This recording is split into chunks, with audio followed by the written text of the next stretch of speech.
भारत और अमेरिका के बीच व्यापारिक रिश्तों की कहानी फिलहाल काफी दिलचस्प मोड़ पर है। एक और लंबे समय से रुके हुए समझौते को आगे बढ़ाने की कोशिश चल रही है। वही टैरिफ, रूस से तेल खरीद और अमेरिकी दबाव ने इस बातचीत में नई चुनौतियां खड़ी कर दी है। भारत ने साफ कर दिया है कि वो किसी भी दबाव में, जल्दबाजी में फैसला नहीं लेगा और अपनी ऊर्जा और आर्थिक नीतियों में आजाद रहेगा। अब सवाल ये है कि क्या भारत और अमेरिका आपसी समझौते तक पहुंच पाएंगे या ये मतभेद और गहरे होंगे। तो चलिए इस अपडेट को डिटेल में जानते हैं। लेकिन आगे बढ़ने से पहले एक रिक्वेस्ट है कि जो भी लोग इस चैनल पर नए हैं वो हमारे चैनल को सब्सक्राइब जरूर करें। इस काम के लिए कोई पैसे नहीं लगते हैं, बल्कि इससे हमें मोटिवेशन मिलता है। तो चलिए आगे बढ़ते हैं। Union minister of commerce and industry Piyush Goyal ने शुक्रवार को कहा कि भारत पर कोई भी देश, खासकर अमेरिका, व्यापारिक समझौते के लिए दबाव नहीं बना सकता। उन्होंने साफ कहा कि भारत बातचीत के लिए तैयार है, लेकिन किसी भी डेडलाइन या दबाव में निर्णय नहीं लेगा। पीयूष गोयल ने जर्मनी की राजधानी बर्लिन में आयोजित बर्लिन ग्लोबल डायलॉग में कहा कि हम अमेरिका से बातचीत कर रहे हैं, लेकिन हम जल्दबाजी में सौदे नहीं करते और ना ही किसी के सिर पर बंदूक रखकर डील करते हैं। जब मॉडरेटर ने कहा कि आजकल व्यापार वार्ताएं समय सीमा और टैरिफ पर निर्भर होती है, तब पीयूष गोयल ने जवाब देते हुए कहा कि भारत की नीति लंबे समय की सोच पर आधारित है, न कि किसी पल के दबाव या जल्दबाजी में लिए गए फैसलों पर। उन्होंने कहा कि भारत लंबी सोच रखता है, हम किसी के दबाव या जल्दबाजी में निर्णय नहीं लेते। अगर हम पर टैरिफ लगाया गया है तो हम उससे निपटने के लिए नए तरीके ढूंढ रहे हैं, नए बाजार तलाश रहे हैं और घरेलू मांग को मजबूत कर रहे हैं। हमारी अर्थव्यवस्था बहुत लचीली है। ये बयान उस समय आया है जब भारत और अमेरिका के बीच लंबे समय से रुका हुआ व्यापार समझौता दोबारा शुरू करने की बातचीत चल रही है। ये समझौता अमेरिकी टैरिफ घटाने पर केंद्रित है। अभी अमेरिका ने भारतीय सामानों पर 50% टैरिफ लगाया है, जिसमें 25% एडिशनल टैरिफ रूस से तेल इंपोर्ट जारी रखने के कारण लगाया गया है। अमेरिका, यूरोपियन यूनियन और ब्रिटेन लगातार भारत से रियायती रूसी तेल की खरीद घटाने का आग्रह कर रहे हैं, ये कहते हुए कि इससे रूस को युद्ध जारी रखने में आर्थिक मदद मिल रही है। अमेरिकी राष्ट्रपति डोनाल्ड ट्रंप ने हाल ही में दावा किया था कि भारत ने रूसी तेल की खरीद में भारी कटौती करने पर सहमति जताई है।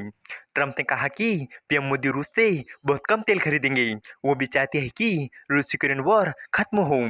ट्रंप ने पीएम मोदी की तारीफ करते हुए उन्हें महान व्यक्ति बताया था और संकेत दिया कि दोनों देश समझौते पर काम कर रहे हैं। हालांकि भारत सरकार ने इस दावे को खारिज किया। विदेश मंत्रालय के प्रवक्ता रणधीर जायसवाल ने कहा कि मुझे दोनों नेताओं के बीच किसी बातचीत की जानकारी नहीं है। भारत ने यह भी दोहराया कि उसका तेल इंपोर्ट राष्ट्रीय हित और ऊर्जा सुरक्षा को ध्यान में रखकर किया जाता है। इसके अलावा आपको बता दूं कि कुछ मतभेदों के बावजूद भारत और अमेरिका के बीच व्यापार वार्ता धीरे धीरे आगे बढ़ रही है। दोनों देशों का लक्ष्य 2030 तक बायलैटरल व्यापार को $500 बिलियन तक पहुंचाने का है। हाल ही में अमेरिकी राजदूत नामित सर्जी गौड़ ने नई दिल्ली में कॉमर्स सेक्रेटरी राजेश अग्रवाल से मुलाकात की और आर्थिक सहयोग बढ़ाने पर चर्चा की। इसके अलावा व्हाइट हाउस ने अपना दावा दोहराया है कि भारत ने राष्ट्रपति डोनाल्ड ट्रंप के अनुरोध पर रूस से तेल खरीद कम कर दी है, जबकि नई दिल्ली साफ कर चुका है कि उसकी ऊर्जा नीति पूरी तरह से राष्ट्रीय हित और कंज्यूमर की सुरक्षा पर आधारित है। व्हाइट हाउस की प्रेस सचिव कैरोलिन लेविट ने प्रेस कॉन्फ्रेंस में कहा कि राष्ट्रपति ट्रंप रूस यूक्रेन वॉर को समाप्त करने की दिशा में कोई डेवलपमेंट न होने से बेहद निराश है और उन्होंने विश्वास जताया है कि रूसी तेल कंपनियों पर प्रतिबंधों का नया दौर मॉस्को की अर्थव्यवस्था के लिए एक बड़ा झटका होगा। कैरोलिन लेविट ने कहा कि अगर आप प्रतिबंधों को पढ़े और उन्हें ध्यान से देखें तो आपको पता चलेगा कि वो काफी सख्त है। मैंने आज सुबह कुछ अंतर्राष्ट्रीय खबरें देखी कि चीन रूस से तेल खरीदना कम कर रहा है। हम जानते हैं कि राष्ट्रपति के अनुरोध पर भारत ने भी ऐसा किया है। राष्ट्रपति ने यूरोप देशों यानी हमारे सहयोगी देशों से भी रूसी तेल खरीदना बंद करने का आग्रह किया है। आपको बता दूं कि व्हाइट हाउस के प्रेस सचिव की टिप्पणी उस समय आई है जब रूस की दो सबसे बड़ी तेल कंपनियां रोजनेफ और लुकोइल पर अमेरिका ने नए प्रतिबंध लगा दिए हैं। इन प्रतिबंधों का मकसद रूसी सरकार की तेल से होने वाली कमाई को कम करना है। उन्होंने कहा कि ये रूस पर दबाव बनाने की कोशिश है और उम्मीद है कि ये प्रतिबंध असर दिखाएंगे, जैसा कि अमेरिकी वित्त मंत्री ने कहा था। हालांकि भारत ने कार्रवाई के किसी भी दावे को खारिज करते हुए दोहराया कि भारत की ऊर्जा नीति आजाद है और वो स्थिर कीमतों और भरोसेमंद सप्लाई बनाए रखने पर ध्यान देता है। व्हाइट हाउस के प्रेस सचिव ने कहा कि राष्ट्रपति ट्रंप इस बात से नाराज है कि रूसी राष्ट्रपति व्लादिमीर पुतिन ने शांति समझौते के लिए न तो कोई खास रुचि दिखाई और न ही कोई ठोस कदम उठाया। आपको बता दी कि दोनों नेताओं की इस साल के अंत में मुलाकात होने की उम्मीद थी, लेकिन रूस ने अमेरिका के युद्ध विराम प्रस्ताव को ठुकरा दिया, जिसके बाद ये बैठक अब अनिश्चित समय के लिए टाल दी गई है। कैरोलिन लेविट ने बताया कि राष्ट्रपति ट्रंप पहले भी कह चुके हैं कि जब उन्हें सही और जरूरी लगेगा तभी वो रूस पर प्रतिबंध लगाएंगे, और कल वही दिन था।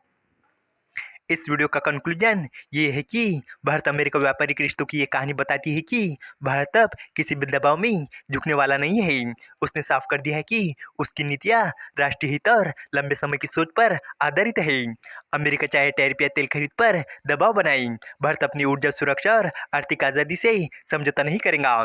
दोनों देशों के बीच मतभेद जरूर है, लेकिन बातचीत जारी है। आने वाले समय में ये देखा जाएगा कि क्या दोनों देश समझदारी और सहयोग के नए रास्ते खोल पाते हैं या फिर ये मतभेद और गहराते हैं। उम्मीद है कि आपको ये जानकारी पसंद आई होंगी, और भी इसी तरह के इन्फॉर्मेटिव वीडियोस के लिए हमारे चैनल को सब्सक्राइब करें। धन्यवाद।